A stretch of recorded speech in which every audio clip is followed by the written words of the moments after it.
Good morning, brothers and sisters. Muli si Brother Chito na maghatid sa inyo ng mabuting balita ng Panginoong Hesus, ang mabuting balita ng kaligtasan.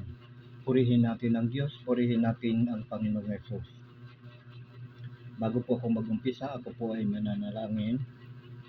Gracious God, we humble approach you today, acknowledging that it is only truth, your grace and guidance, that we can stand before your people. Open our hearts and mind to receive your word, and grant us the wisdom and charity to proclaim it faithfully. May our words be a reflection of your truth, and may your Spirit empower us to speak with boldness and love. We pray that your message will resonate in the heart of those gathered here, and that they will be transformed by the power of your word. In Jesus' name, we ask. Amen. So yan po, brothers and sisters, muli isang mapagpalang umaga sa inyo, mga brothers and sisters. Kapag ito po ay napanood ninyo ang video ito, ay tapusin po ninyo upang nang sa ganun maunawaan po ninyo ang salita ng Panginoon. Ayan. Saan man kayo naroroon sa apat na sulok ng daigdig na ito, samot dalangin kong lagi, sumain niyo ang pagpapala ng Diyos Ama, Diyos Anak at ng Espiritu Santo. Sumain niyo ang kapayapaan ng Panginoong Hesus. Yan, so ang tutunghayan po nating ebanghelyo sa video ito ay hahanguin po natin sa aklat ng sa aklat ng Lucas chapter 14 verse 7 hanggang 14. Kapag napanood po ninyo ang video ito, unawain po ninyo, much better po kung matatapos po ninyo mapanood upang nang sa ganun ay maunawaan po ninyo at tumimo sa inyong buhay, sa inyong puso at magdala patungo sa buhay na walang hanggan. Ayan po.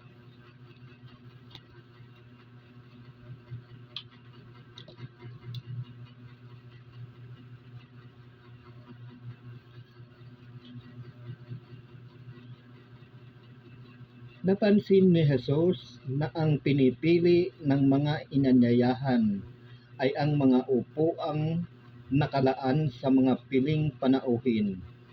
Kaya't sinabi niya ang talinghagang ito, kapag inanyayahan ka ni numan sa isang kasalan, huwag mong pipiliin ang tanging upuan, baka may inanyayahan lalong tanyag kaysa iyo. At lalapit ang nag-anyaya sa inyong dalawa at sasabihin sa inyo, maaari bang ibigay ninyo ang upuang iyan sa taong ito? Sa gayon, mapapahiya ka at dooy malalagay sa pinakaabang upuan. Ang mabuti kapag naanyayahan ka, doon ka maupo sa pinakaabang upuan, sapagkat paglapit ng nag-anyaya sa iyo ay kanyang sasabihin, kaibigan, bini ka sa kabisira.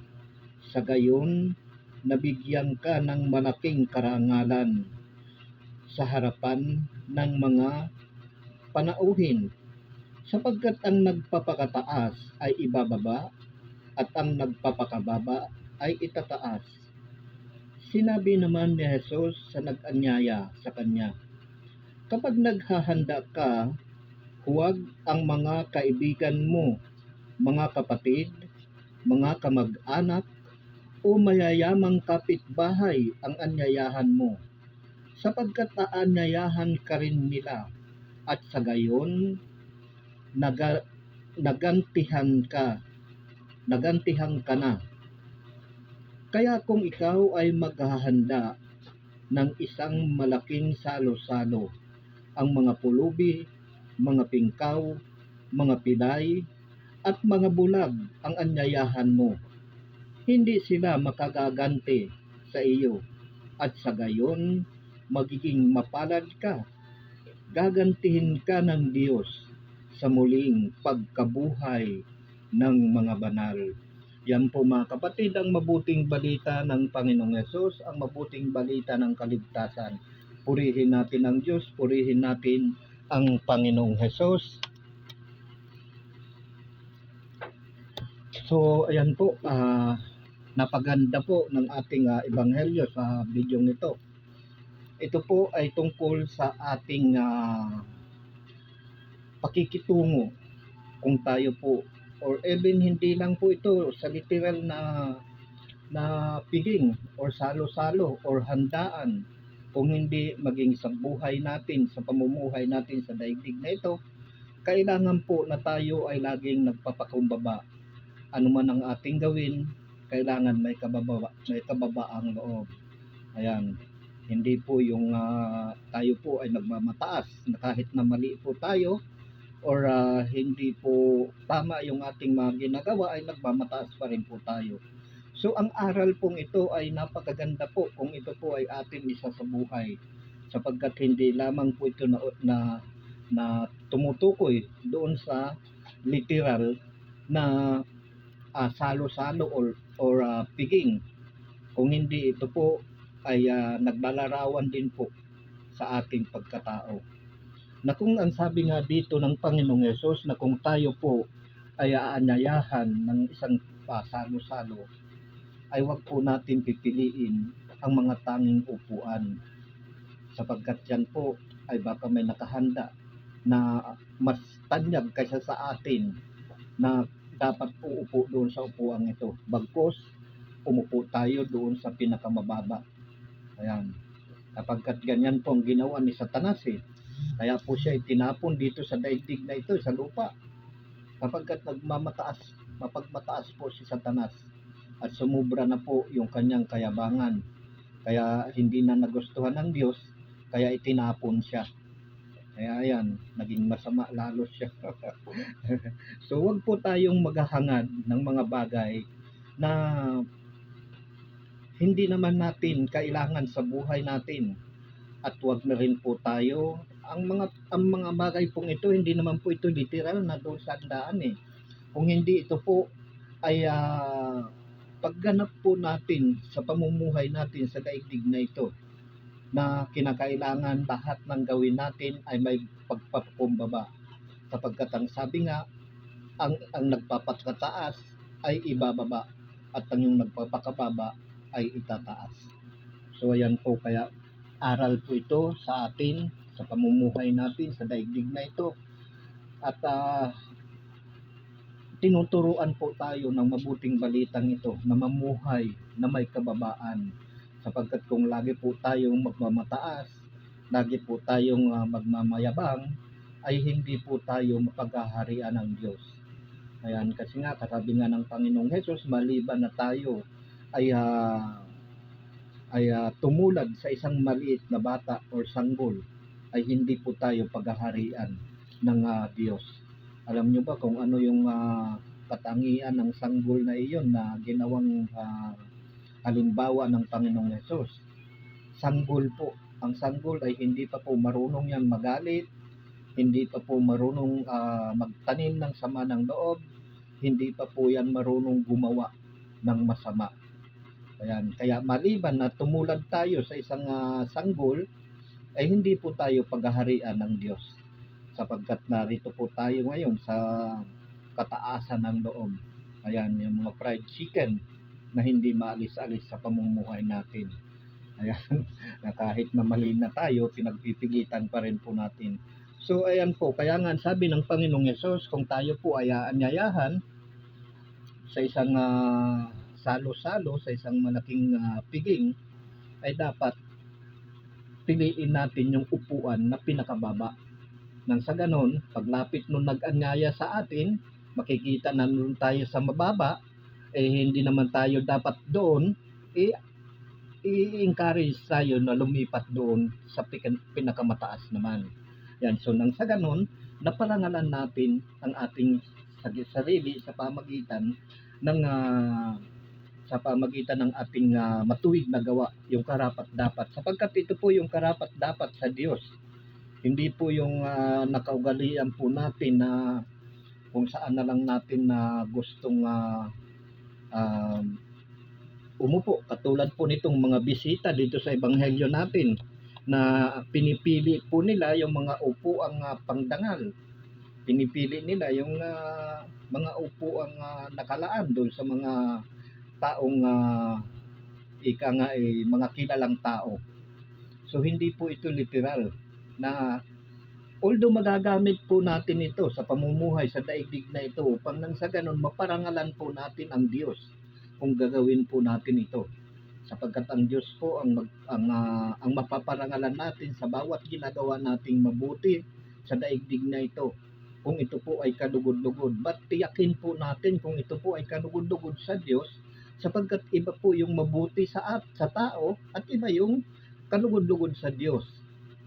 Kaya yan, lagi po nating titingnan yung ating mga gawa, kung ito nga ba ay kalugod-lugod sa Diyos, o baka naman yung kapwa lang natin yung nalulugod sa atin, o baka naman yung kapwa lang natin yung pinararangalan natin. So tingnan din po natin ng sarili natin. Katulad po dito sa ebanghelyo na ito, na yung mga inanyayahan, gusto nila umupo doon sa mga upuang pangdangal. Parang yung ginawa ng mga eskrib at mga pariseyo. Kaya tinuturo po sa atin ng ebanghelyong ito na magpakumbaba po tayo. Ayan, sabagat pagpakumbaba po tayo. Actually, narito po ang aral po niyan. Tutunghayan po natin dito sa ayan.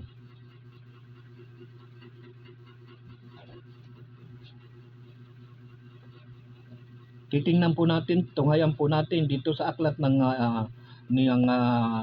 Ecclesiastico chapter 31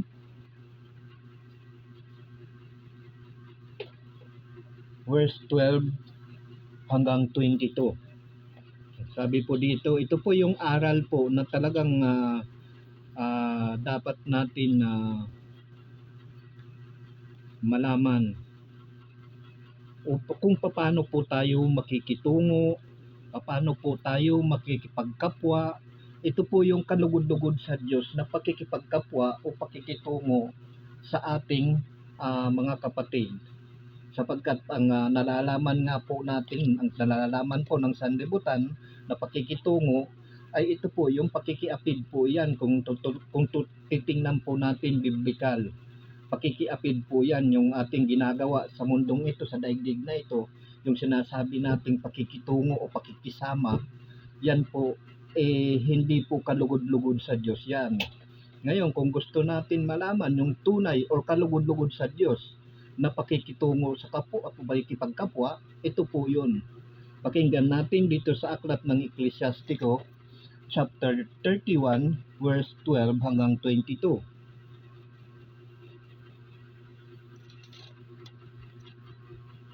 Chapter 31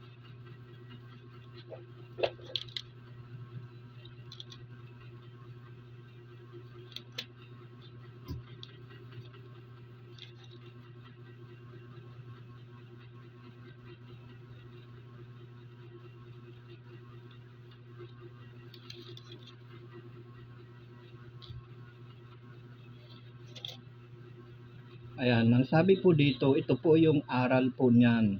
Sabi niya, kapag ikaw ay naanyayahan sa isang marangal na piging, huwag kang sisigaw agad. Nako, ang sarap nito. Tandaan mo na masama ang katakawan. At sa lahat ng nilalang, walang kasing takaw ang mata. Kaya naman, naluluha ito sa bawat hakbang. Huwag kang makikipag-unahan sa pagdampot ng pagkain at huwag mong pukunin yaong dadamputin na ng iba. Alalahanin mo ang dami ng ibang batay sa sarili.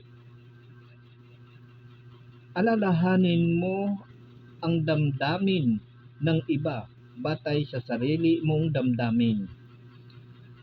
At maging maunawain ka sa lahat ng pagkakataon.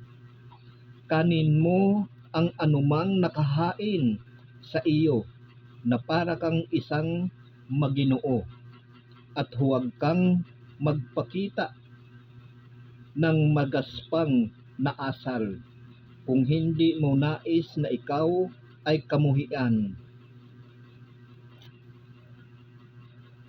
Hinihiling ng kagandahang asal na magpauna kang umayaw.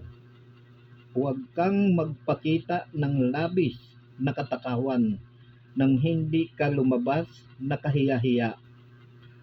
Kung marami kang kasalo sa piging, huwag kang magpauna sa pagkuha ng pagkain. Ang kaunti ay tama na sa may magandang asal. At pag sila'y nahiga, maginhawa ang kanyang paghinga. Ang kumakain ng katamtaman lamang ay mahimbing matulog. Maagang magising,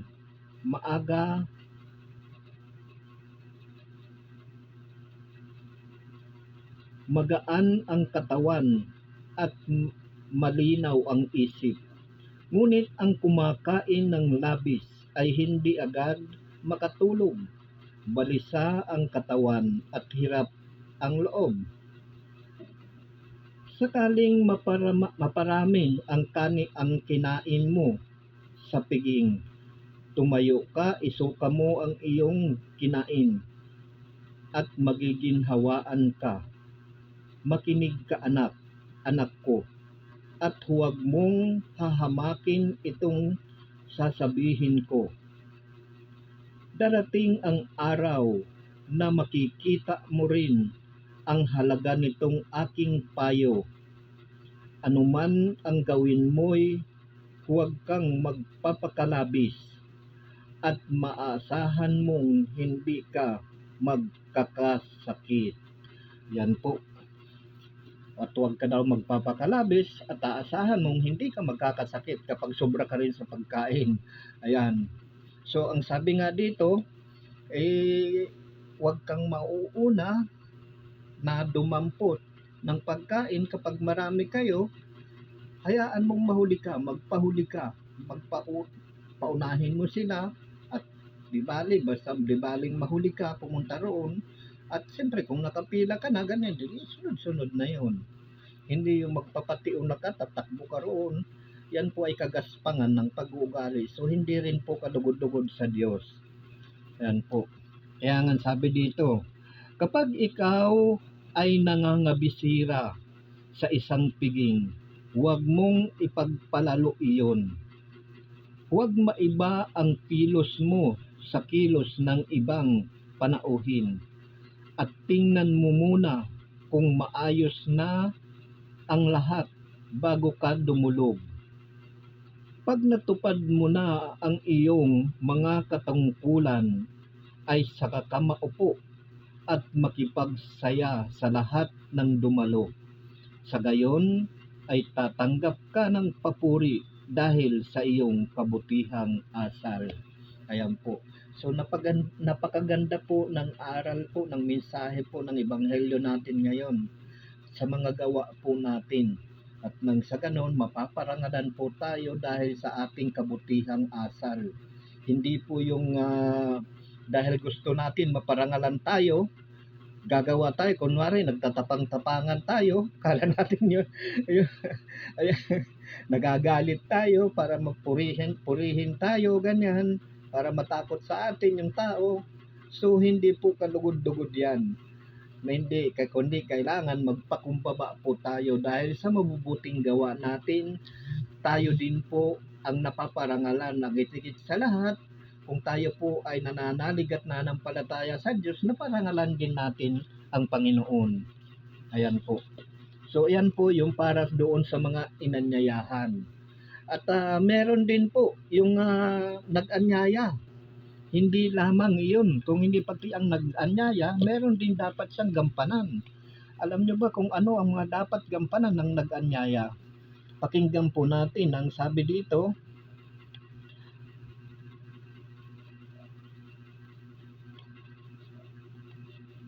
Ayan, ang sabi dito. At para naman sa mga nag-anyaya, sinabi ni Jesus sa kanya, kapag naghanda ka, huwag ang mga kaibigan mo, mga kapatid, mga kamag-anak, o mayayamang kapitbahay ang aanyayahan mo, sapagkat aanyayahan ka rin nila, at sa gayoy, nagantihan ka na. Ayan po. So ano ang tinutukoy dito? Ano ang dapat nating anyayahan at sino-sino ba? Ito ba yung mararangal na tao? Kung tayo po ay naghahanda ng piging or salo-salo? Hindi po. Ang dapat, ang kalugod-lugod sa Diyos na dapat natin na imbitahan o anyayahan sa ating gaganapin na piging or salo-salo ay yung mga pulubi, mga pingkaw, mga pilay, at mga bulag. Ayan, bakit kamo? Alam nyo mga kapatid, ang mga ito kasi hindi sila makagaganti. Ang sabi dito, hindi makagaganti sa iyo. Ayan, nang sa gayon, magiging mapalad ka. Gagantihan ka ng Diyos sa muling pagkabuhay ng mga banal. So, ayan po. So, walang kabuluhan po yung ating paghahanda na yung ating mga kapitbahay, yung mga kamag-anak, yung mga mayayaman na kaibigan na nga ang iimbitahan natin, wala pa ng kabuluhan yan mga kapatid. Hindi pala yan kalugod-lugod sa Diyos. Bagkos ang kalugod-lugod sa Diyos na dapat nating imbitahan kung tayo po ay naghahanda ng isang piging o ng salo-salo, mga pulubi, mga pingkaw, mga pilay at mga bulag. Sapagkat hindi po makagaganti ang mga ito. Hindi po sila, wala po silang kakayahan na gumanti sa atin ng anyayahan din tayo. Nang sa ganon, ang Diyos ang magpaparangal sa atin. Siya ang magbibigay sa atin, siya ang gaganti sa atin. Ayan. So hindi po yung katulad nung ginagawa natin na anyayahan natin yung mga kilalang tao. Ito si Anuika, kilala ito. Anyayahan natin. Minsan kung ganyan po ang realidad ng sanlibutan, masyadong mayayabang. Pero ang itinuturo po ng ebanghelyong ito, ang dapat nating iniimbitahan ay yung mga bulag, mga pilay, mga pingkaw. Ayan po, oh. Mga pulubi, higit sa lahat yung pulubi. Sapagkat wala po itong kakayahan eh. Inabaliktad po sa atin. Iyan yung nakasanayan po natin eh. Yan yung natutunan natin na asal. Itinuro sa atin ng ating mga ninuno. Ayan. Kaya hanggang ngayon, hindi na tayo makaalis-alis. Nakala naman natin, maganda. Pero ang pinararangalan lang po natin noon ay yung kapwa natin, kapwa-tao. Kasi sasabihin natin, ayun si ano, inimbitahan ako niya noon, nung kasal nila. Imbitahan mo rin siya ngayon. Ganyan po. So, ibig sabihin, yung nag-imbita nung una, wala nang ano yun, wala nang halaga sa Diyos yun. Kasi, ginantihan mo na eh. Pero kung ito yung mga pilay, mga pingkaw, mga bulag, pulubi, ito po ang ayayahan natin, hindi ito makagaganti. Nang sa ganun, ang Diyos ang gaganti sa atin. Kala natin talagang yung pang lupa pa rin, hindi po spiritual. Ayan po ang kalugod-lugod sa Diyos na pakikitungo, pakikisama. Ayan yung tinutukoy po natin na pakikisama sa sanlibutan, which is yung ginagawa po natin ay hindi kalugod-lugod sa Diyos, sapagkat ang itinuturing natin na maganda para sa atin ay kasuklam-suklam sa Diyos.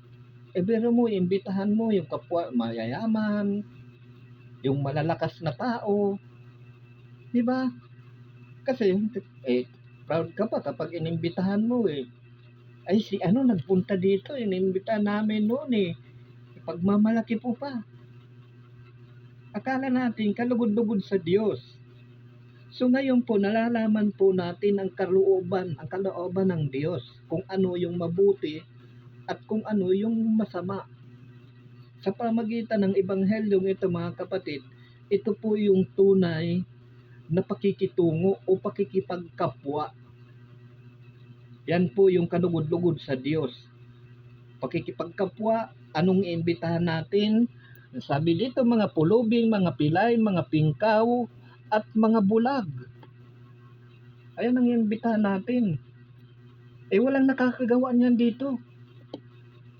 Kahit saan magpunta, walang nakakagawa niyan. Na mag-iimbita ng mga pilay, mga bulag, mga pingkaw, sos Maria Josep. Wala akong nakikita. Maliban na pagharian tayo ng Diyos, hindi natin magagawa ito. Kaya kawawa po tayo, kaya kala mo nag-a-assume tayo na tayo kilala natin ang Diyos. Nakala natin yung mga ginagawa natin is kalugod-lugod sa Diyos. Hindi po. Ni isa walang kalugod-lugod sa Diyos na ginagawa natin. Sapagkat ang lahat nga ay walang matuwid. Sa tao, ano bang kahalagahan sa Diyos yun? Wala nang halaga sa Diyos ang tao kung ayaw magbago Pero hindi ibig sabihin, hindi mahal ng Diyos ang sanlibutan. Mahal ng Diyos ang sanlibutan. Kaya nga sinugo niya ang kanyang bugtong na anak upang ang sino mang manalig at manampalataya ay magkaroon ng buhay na walang hanggan at maligtas at hindi mapahamak. Ibig bang sabihin nun, hindi mahal ng Diyos ang sanlibutan? Hindi lamang po natin naunawaan ang kalooban ng Diyos. Hindi porket sinabi sa'yo na masama ka is talagang magpapakasama ka naman. Kapag sinabi sa iyo ng Diyos, ikaw masama, magbago ka. Magbago ka kapatid. Dahil mahal ka ng Diyos, kaya ka binigyan ng babala. Dahil mahal ka, ayaw kang mapahamak. Ganyan po ang Diyos, ganyan po ang kalugod-lugod na pagmamahal na tinutukoy po natin. Kaya tingnan nyo, kapag may nagsasalita ng salita ng Diyos, akala natin sinusumpa na tayo. Hindi lamang po natin maunawaan kasi ang salita ng Diyos, ang pag-ibig ng Diyos. Kasi nasanay po tayo sa ating mga nakaugalian. Nasanay po tayo sa tinuro sa atin ng ating mga ninuno. Pero kung susuriin po natin biblically, maling-mali po yung mga pinaggagawa natin, which is tama yung biblical na walang taong matuwid. Sapagkat binabaliktad po natin ang kasuklam-suklam sa Diyos sa atin naman mabuti. Kaya nabaliktad na po yung ating hindi na po natin maunawaan ang katotohanan. Kaya maliban po na tayo ay magbalik loob sa Diyos, hindi po natin maunawaan ang katotohanan. Kaya nga, sabi nga ng Panginoong Hesus dito sa aklat ng Mateo, ang sabi niya dito, kaya po sinasabi po ito ng ganito na kailangan mga pulubi, mga pingkaw, mga pilay at mga bulag ang ating nyayahan. Sapagkat ito po walang kakayanan na maghanda sila, wala silang kakayahan na bumili ng mga kailangan nila. So sino pa po ang magbibigay nito? Sino pa po ang kakalinga sa kanila kung hindi tayo?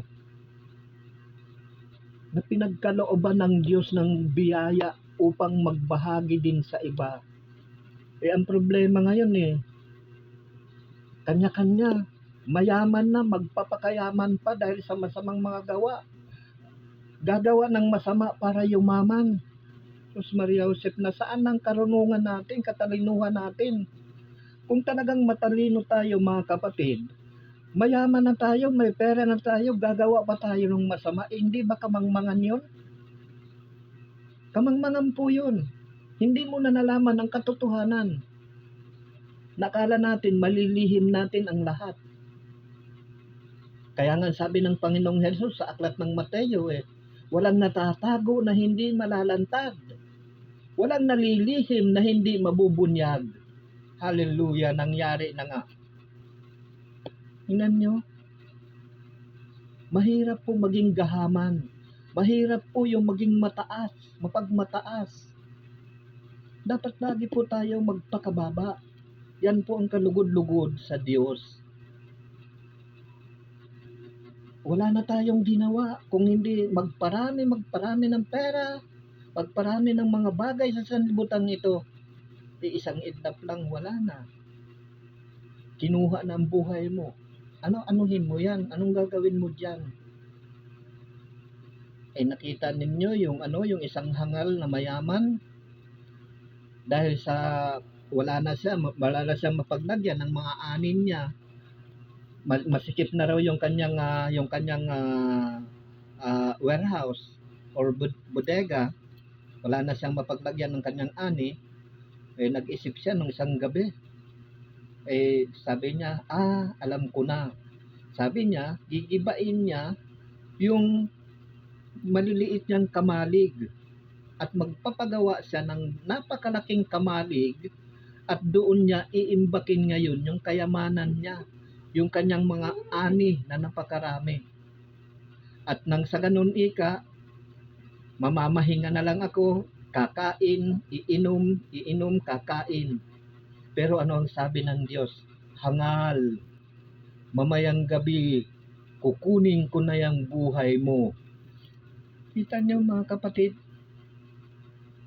nagpakahirap tayo, nasira ang karangalan natin, nasira ang pagkatao natin para magkamal ng kayamanan na hindi naman sa atin. Tapos bigla na lang mawawala yung buhay natin. Saan tayo pupulutin? Sa impyerno, kapatid. So ang aral po na ito sa ebanghelyo natin, pagpakumbaba. At doon naman sa mga nag-anyaya, kailangan natin ng anyayahan natin yung mga pilay, yung mga taong walang kakayahan. Kaya nga walang natatala dito, kapatid, na sasabihin ng mabuting kasulatan dito sa ebanghelyo, sa Biblia, na sabihin na tulungan mo yung mayayaman. Walang nakasulat dito. Umpisahan mo mula sa Genesis hanggang doon sa Revelation. Wala kang makikita na tulungan mo ang mayayaman. Bagkus lumayo kayo. Diba? So kaya po sinabi ng Panginoong Hesus na dapat yung aanyayahan natin na mga kapag tayo po ay naghahanda ng piging, dapat yung mga pulubi, mga pilay, mga pingkaw, mga bulag. Kasi po, kung ano po ang ginawa natin sa mga maliliit na ito, sa mga pulubing ito, sa mga pingkaw, sa mga pilay, sa mga bulag na ito, ay sa Diyos natin ginawa, sa Panginoon natin ginawa yung bagay na iyon. Baka hindi po natin alam. Ano man ang ginagawa natin sa maliliit na kapatid natin, yung walang kakayanan maghanap buhay, walang kakayanan na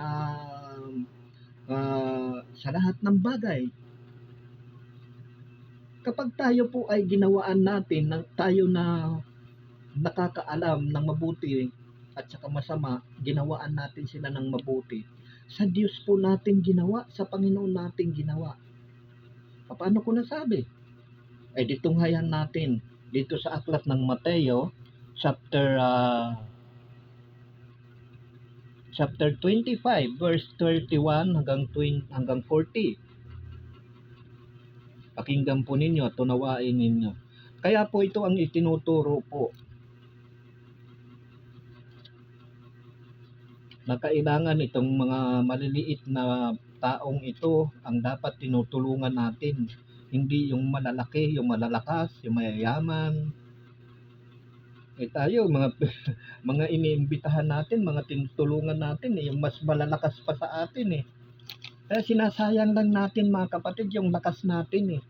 Instead na itutulong po natin doon sa mga pulubi, mga pilay, mga pingkaw, mga bulag, ay hindi kasi nanhina na tayo doon sa pagtulong natin sa mayayaman. Kasi takot tayo eh. Natatakot tayo sa tao, pero kapatid, wala tayong dapat ikatakot sa kapwa natin. Sapagkat pare-parehas lang ang buhay natin yan. Dapat ang katakutan natin ay ang Diyos. Ayan po ang sabi ng Panginoong Hesus. Katakutan natin ang Diyos, hindi ang kapwa natin. Sapagkat wala naman magagawa ang kapwa natin eh. Eh parehas din natin yan, mamamatay eh. Diba?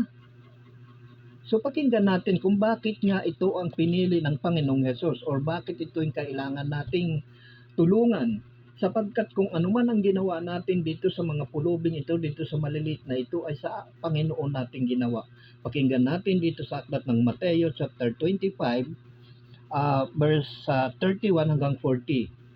Ang sabi dito, darating ang anak ng tao bilang hari, kasama ang lahat ng anghel, at luluklok sa kanyang maringal na trono. Sa panahong iyon, matitipon sa harapan niya ang lahat ng tao. Sila'y pagbubukod-bukurin niya, tulad ng ginagawa ng pastol sa mga tupa at mga kambing. Ilalagay niya sa kanyang kanan ang mga tupa at sa kaliwa ang mga kambing, at sasabihin ng hari sa mga nasa kanan, halik kayo mga pinagpala ng aking ama, pumasok na kayo at manirahan sa kahariang inihanda para sa inyo mula pa nang likhain ang sanlibutan, sapagkat ako'y nagutom at inyong pinakain, nauhaw at inyong pinainom. Ako'y isang dayuhan at inyong pinatuloy. Ako'y walang maisuot at inyong pinaramtan. Nagkasakit at inyong dinalaw. Ako'y nabilanggo at inyong pinuntahan. Sasagot ang mga matuwid, Panginoon, kailan po namin kayong nakitang nagutom at aming pinakain, o nauhaw at aming pinainom? Kailan po kayo naging dayuhan at aming pinatuloy? O kaya'y walang maisuot at aming pinaramtan? At kailan po namin kayo nakitang may sakit o nasa bilangguan at aming dinalaw? Sasabihin ng hari, sinasabi ko sa inyo, nang gawin ninyo ito sa pinakahamak sa mga kapatid kong ito, ito'y sa akin ninyo ginawa. Ayan po, nang gawin, pakainin natin ang pulubi, pakainin natin ang mga pilay, pakainin natin ang mga bulag, pakainin natin ang mga pingkaw. Saan natin ginawa? Sa Panginoon. Eh pero kung yung malalakas ang pakakainin natin, bibigyan natin ng suporta, eh wala. Ano ang hihintayin natin mula sa langit? Wala. Hihintayin natin impyerno. Kasi doon tayo babagsak eh. Pero kung tayo ay magiging matuwid, ito po yung pakikitungo na matuwid. Hindi po yung pakikitungo na nakagisngan po natin. Na kapag may lumapit sa ating pulubi, pagtatabuyan pa natin, minsan babatuhin pa natin. Di ba? Minsan bubuhusan pa ng tubig.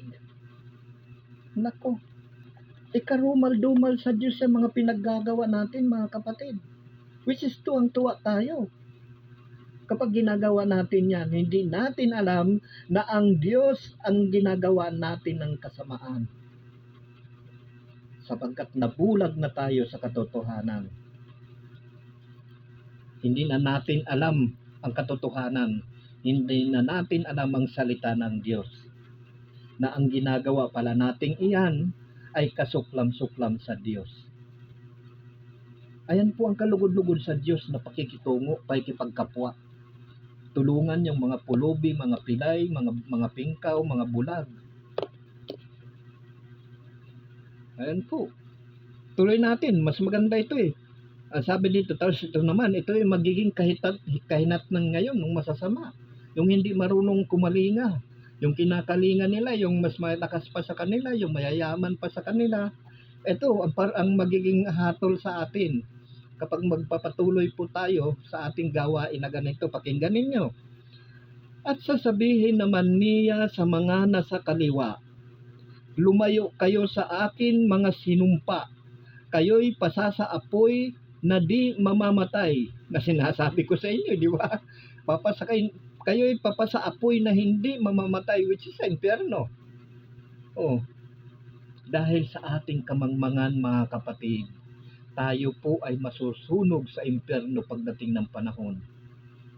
Kaya magsuri-suri din po tayo.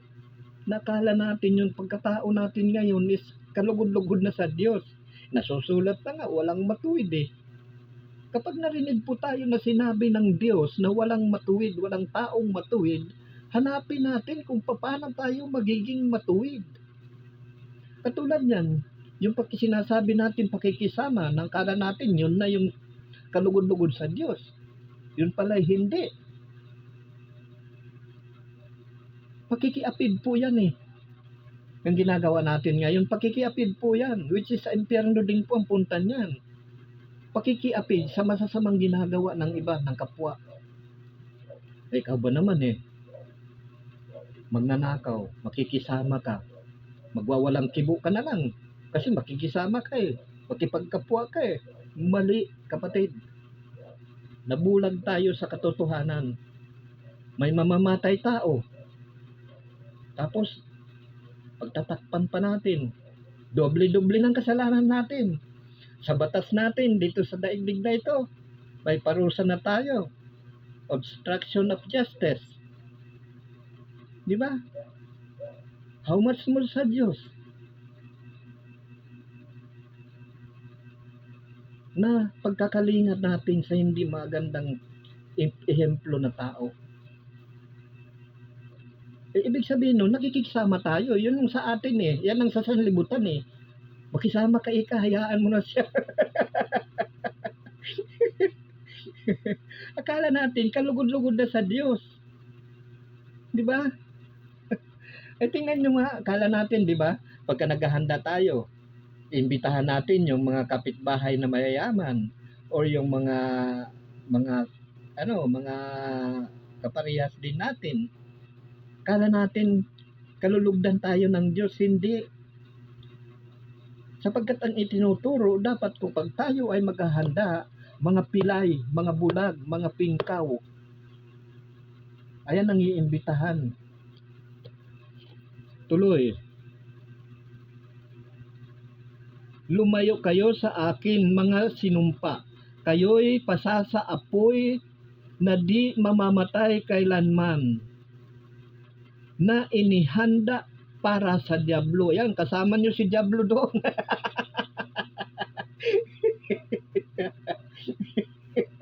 Hawak na lang kayo sa buntot ni Diablo. Parang may ano yan dati yung paputok yata yung Diablo ba yun? Tawag doon, meron yun eh. May narinig ako niya noon eh, yung paputok ni Diablo. kaya pagka nasabugan ka talagang impyerno ang bagsak mo kasi masusunog. Ayan. So yan, tuloy natin. Na inihanda para sa Diablo at sa kanyang mga kampon. Ayan, sino ba yung kampon ng Diablo? Abay di tayo, kung tayo ay nakikipag-isa sa sanlibutan. Kung tayo ay nakikipag-isa sa masasamang gawain. Kung tayo ay nakikisama sa masasamang gawain ng mga kapwa natin. Tayo yung mga kampon ng Diablo. Ay siyempre, sino bang may hawak ng kayamanan sa sanlibutan ito? Sino bang may hawak ng mga bagay dito sa sanlibutan? Di ba ang Diablo? Di ba?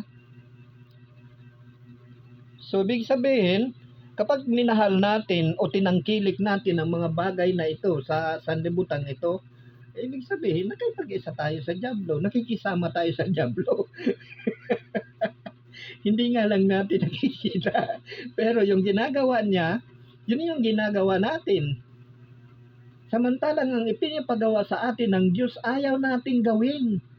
Samantalang naandun ang buhay na walang hanggan. Naandun ang kaligtasan. Pero ang dyablo, bakit napakadali nating sundin, di ba? Nangangatog pa yung tuhod natin. Wala naman magagawa yan sapagkat natalo na yan ang pinuno nila. Tinalo na ng Panginoong Hesus yan, kaya nga bumalik ang Panginoong Hesus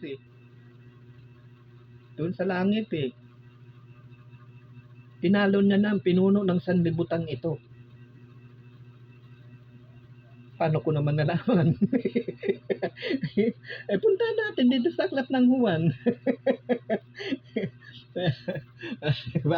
Paano mo nalaman? Ayan, tingnan natin dito sa aklat ng Juan. Wala na itong pinuno ng diablong ito ay ng sanlibutan. Natalo na ng Panginoong Hesus ito Kaya wala nang wala nang kamandag ito, wala nang mabisang kamandag. Kung tayo may pananalig at pananampalataya sa Panginoong Hesus at tayo may kipag-isa sa Kanya, wala nang kamandag ito sa atin. Ayan. Tingnan natin.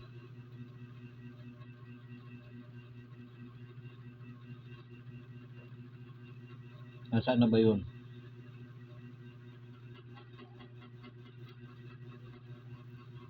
Sabi ng Panginoong Hesus, sapagkat natalo na ang pinuno ng sanlibutan ito.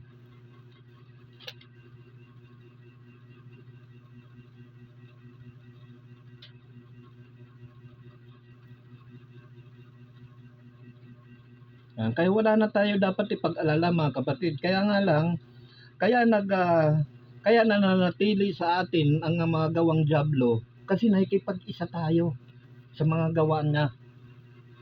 Kung tutusin, wala na siyang kapangyarihan.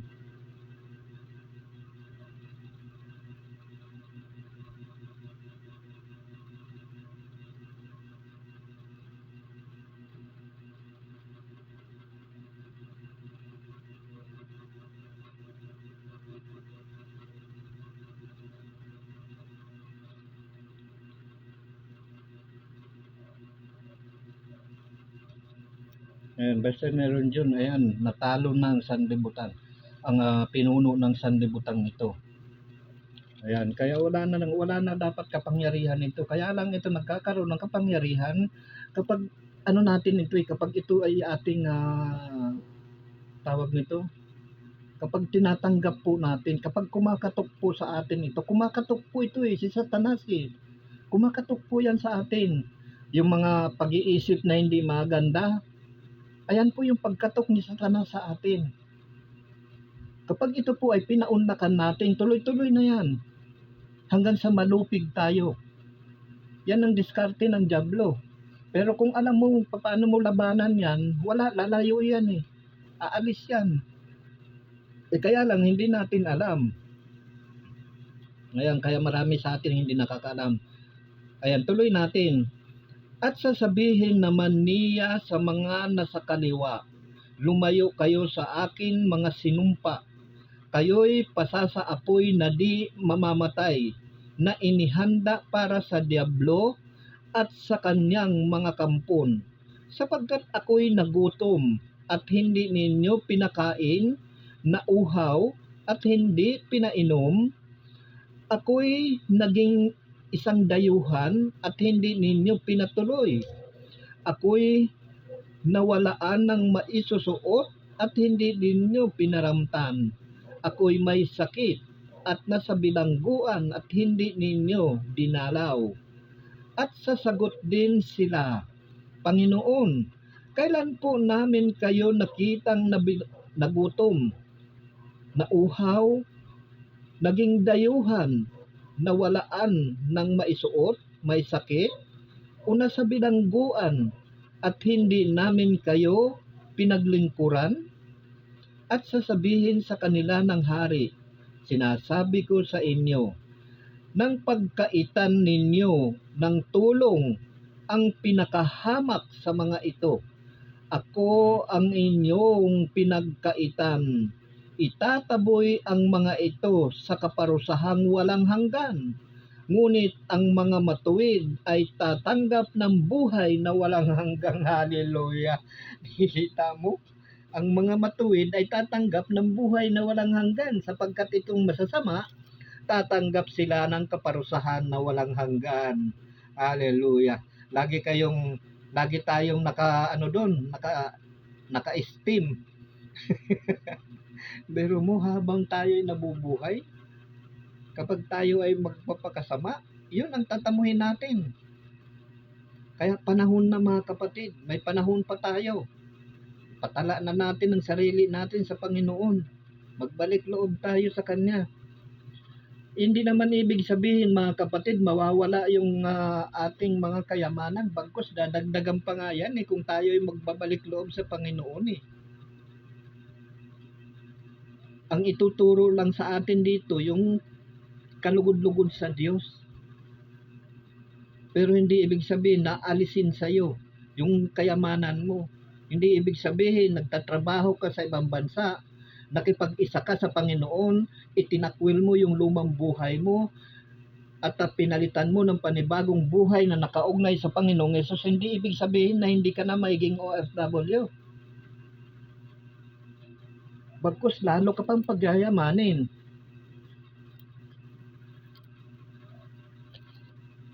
So, ayan po kasi ang nangyayari sa atin, takot. Ayan. At hindi natin alam ang katotohanan. Nakala natin kapag tayo ay sumunod sa Diyos, wala na tayong kaligayahan. Wala na kasi ganyan ang masasama Kung mababasa natin dito sa aklat ng Ecclesiastico, boring daw ang buhay ng mga sumasamba sa Diyos. Pero hindi nila alam, kapag sumasa atin ang Panginoon, napakasarap ng buhay.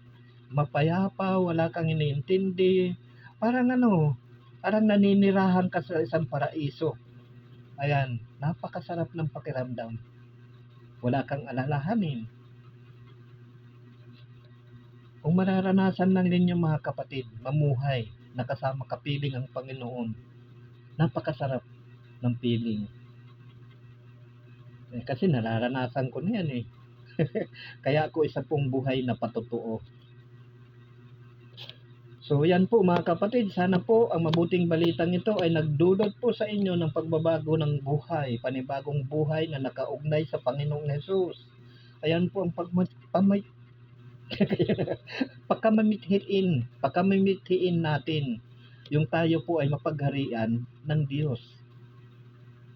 Ayan, upang tayo ay magkamit ng buhay na walang hanggan. Kasi pinatawad na po tayo Yung kasalanan natin noon ng una, yung namana natin doon sa lumang tao, sa unang tao, kay Adan, pinatawad na tayo noon. Nung namatay ang Panginoong Hesus, nang ikatlong araw siya muling nabuhay. Dapat nung namatay ang Panginoong Hesus, namatay na rin tayo doon Namatay po tayo doon. Nung nabuhay ang Panginoong Hesus, nung ikatlong araw, tayo man ay nabuhay.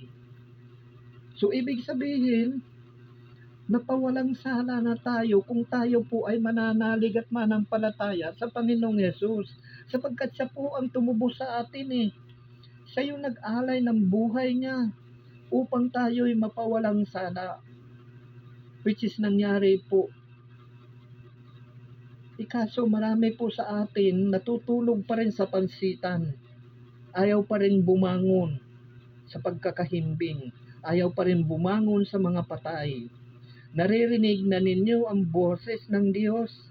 Naririnig na ninyo ang boses ng Panginoon. Ayaw pa nating magsibangon doon sa mga patay. Gusto natin manatili maging patay.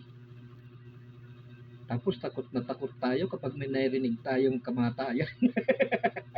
para bang takot na takot tayo pagdating sa kamatayan. Hindi natin alam kung tayo ay matuwid, ikararangal natin. Ang matayo ay mamatay na. Kasi hindi naman tayo, mamamatay lang tayo sa daigdig na ito. Pagdating doon sa kabilang buhay, tahimik na tayo doon, nagpapahinga tayo doon. Hinihintay natin yung panahon ng pagbabalik ng Panginoong Hesus, yung katapusan ng daigdig. Pero doon wala na tayong alalahanin. Marami sa atin takot na takot mamatay. Ayaw namang gumawa ng matuwid. Paano ka Maria Joseph? Ang lahat ng iyan nakatakda na yan eh. Lahat ng sumpang iyan nakatakda na iyan. Kaya nga hindi natin alam, kaya pinangangaral sa atin na kung hindi po tayo magbabagong buhay, ay mangyayari sa atin ang lahat ng bagay na iyan. Tayo takot na takot makarinig lang ng patay eh. Parang ako noon eh. Pag may nakita kong patay noon, bata pa ako sa probinsya, ayaw kong lumapit, talagang nagtatakbo ako. Iiyak pa ako noon eh. Kaya ganyan tayo. Pero hindi naman natin kayang gumawa ng matuwid. Tapos natatakot tayo kay kamatayan. Ang natatakot po kasi sa kamatayan, ito po yung wala pa sa kanya ang Panginoon. Ayan, sapagkat kung alam niya na nasa kanya ng Panginoon, hindi po dapat ikinatatakot ang kamatayan. Bagpos ikinararangal pa nga natin yan. Ako nga, sinasabi ko nga naiinggit nga ako pagka may nabalitaan akong namatay na napakahirap kaya mga kapatid manirahan sa daigdig na ito na puno ng kasalanan. Napakahirap po para sa isang taong nagnanais na maging matuwid. Tapos maninirahan ka sa daigdig na ito na puno ng kasalanan, napakahirap. Kaya tingnan nyo yung ginawa, yung nangyari kay kay Lot, yung pamangkin ni Abraham. Naghihirap ng kalooban sa Sodoma dahil sa nakikita niya na kasalanan na ginagawa, kahalayan na ginagawa ng mga tao roon, maging babae, maging lalaki. Naghihirap ang kalooban ni Lot doon habang siya nakikipamayan doon. Kaya napakahirap mga kapatid na manirahan ka sa daigdig na ito na puno ng kasalanan. Mas nanaisin mo pang mamatay ka. Kasi pag namatay ka, alam mo kung saan ka napunta. Pero kung masama ka, talagang ayaw mo mamatay. Takot kang mamatay. Kasi hindi mo alam kung saan ka pupunta Pero kung matuwid ka, alam mo kung saan ka pupunta. Napakahirap mga kapatid manirahan sa daigdig na ito. Punong-puno ng kasalanan. Punong-puno ng pagkapunwari. Punong-puno ng pagpapaimbabaw. Ayan po ang realidad ng sanlibutan nito. Kaya napakahirap para sa iyo, para sa atin naman nagnanais na mamuhay ng matuwid, napakahirap po. Sometimes hahatakin ka pa pababa, parang crab mentality. Nagnanais ka na magkamit ng buhay na walang hanggan, may hahatak sa iyo pababa. Hihilain ka pababa para hindi mo maakyat yung nais mong marating. So yan lamang po mga kapatid, saan man kayo naroroon sa apat na sulok ng daigdig na ito, samot dalangin kong lagi mga kapatid, at paalala po sa inyo, kayo man po ay mga OFW o naninirahan dyan sa ibang bansa, huwag po nating kakalimutan na ang Diyos ay nariyan lamang po para sa atin. Nakahanda po siya na tayo'y tanggapin anong oras man na tayo'y magbalik loob sa Kanya at pagsisihan ng ating mga kasalanan. Ganyan po tayo kamahal ng Diyos. Sapagkat kung hindi po tayo mahal ng Diyos, hindi niya nasusuguin ang kanyang sariling anak upang mamatay. Nang ikatlong araw siya'y muling mabuhay. Kaso ganun tayo kamahal ng Diyos. Kaya dapat ma-appreciate po natin yan na ginawa ng Panginoong Hesus na inalay niya ang buhay niya upang tayo'y mapawalang sala. So yun lamang po mga kapatid, sana po kayong mga nariyan, mga OFW, sana lagi po kayo pagkalooban ng kalakasan at katatagan ng loob. Maging matatag lamang po kayo sa mga pagsubok. Huwag po kayong bibitaw, alalahanin po lagi natin na nariyan ang Diyos na laging sumusubaybay sa atin. Kayo din po mga naninirahan dyan sa ibang bansa, sana po ay magpakatatag kayo anuman ang nararanasan ninyo. Ayan po. So hanggang sa muli mga kapatid, samot dalangin ko, sumainyo ang pagpapala ng Diyos Ama, Diyos Anak, at ng Espiritu Santo. Sumainyo ang kapayapaan ng Panginoong Yesus. Hanggang sa muli mga kapatid, God bless you all. Thank you Lord, thank you Jesus.